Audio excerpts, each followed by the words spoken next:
کوئی کتنا بڑا بھی ظالم و جابر ہو، اس کے سامنے حق بات کہو، حق گویائی سے ہرگز نہ باز آؤ۔ اس کو ہر بات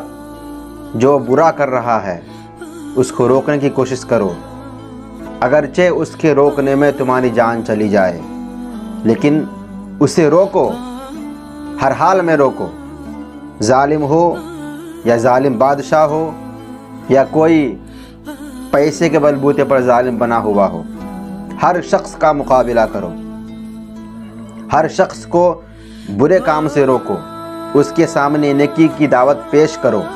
اسے سیدھی راہ کی طرف لے کر آؤ، اگرچہ وہ وقت کا ظالم ہو، وقت کا پاورفل انسان ہو، طاقت و قوت میں تم سے زیادہ ہو، مگر تمہارے پاس جو سب سے بڑی طاقت ہو، ایمان کی طاقت، وہ زیر نہ ہونے پائے، وہ کمزور نہ ہو جائے، تم اس شخص کا مقابلہ ڈٹ کر کرو،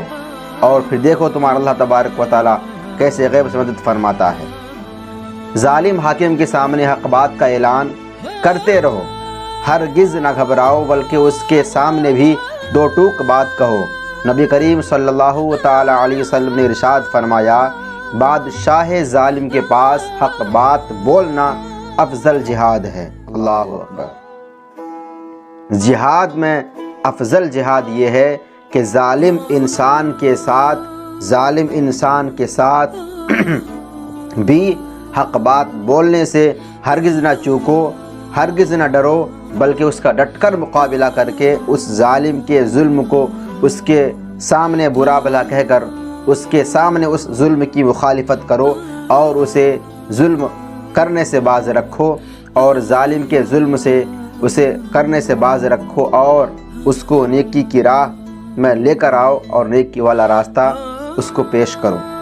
حضرت حسن بصری رحمۃ اللہ تعالی علیہ فرماتے ہیں کہ نبی کریم صلی اللہ تعالی علیہ وسلم نے ارشاد فرمایا، میری امت میں سب سے افضل شہید وہ شخص ہے جو ظالم حاکم کے پاس گیا، اسے نیکی کا حکم دیا اور برائی سے روکا، اور اسی وجہ سے اسے قتل کر دیا گیا۔ وہ سب سے افضل شہید ہوگا جو ظالم کے سامنے نیکی کی راہ، نیکی والی بات پیش کی، اور اس ظالم نے طیش میں آ کر اس ظالم نے اس کی ایک نہ سن کر اگر اسے قتل کر دیتا ہے، شہید کر دیتا ہے، تو یہ سب سے افضل شہید اس کو مانا جائے گا۔ اور پھر مقام کیا ملے گا؟ آقا ارشاد فرماتے ہیں، ایسے شہید کا ٹھکانہ جنت میں حضرت حمزہ اور حضرت جعفر رضی اللہ تعالی عنہما کے درمیان ہوگا۔ اللہ اکبر۔ ذرا سوچیں، اگر کوئی ظالم کے سامنے نیکی کی دعوت پیش کرے، اس ظالم کو ظلم سے روکے، برائی سے روکے، اور وہ ظالم نہ ان باتوں کو قبول نہ کر کے، ان کی باتوں کو نہ مان کر اگر اسے بلا جرم قتل کر دیتا ہے، شہید کر دیتا ہے، تو پھر وہ شخص